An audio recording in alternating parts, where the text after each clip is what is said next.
And still on a healthy diet note, in efforts to encourage consumption of beans, the Biotechnology and Biological Sciences Research Council, in conjunction with the Kenya Agricultural and Livestock Research Organization, KALRO, have rolled out a program to train Kenyans on a variety of bean recipes. Take a look.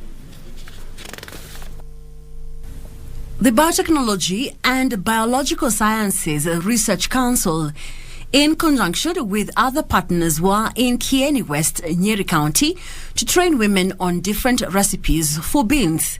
Here, Dr. Beatrice Kiage, a representative from the Food, Agriculture and Natural Resources Policy Analysis Network, said the training was rolled out as a survey in the counties of Kiambu, Meru and Nyeri, revealed that those consuming beans complained about gas after taking the legumes and that the food crop was less appealing to children. Then we came up with recipes together with KALRO. We have more than 40 recipes that we came up with, and we have tried them. So we realized that we can make beans in such a way that it can appeal to the modern man. Because you see, yes, we are saying that we want these children, for example, who are at risk of getting micronutrient deficiencies of zinc and iron, to consume these beans. But if we just give them boiled beans and githeri, they will not eat. But what if we come up with recipes? For example, you make a kebab out of beans. That will definitely go with the children. If you make mandazis. She says beans, which is rich in nutrients, can be prepared in a way that appeals to the modern society.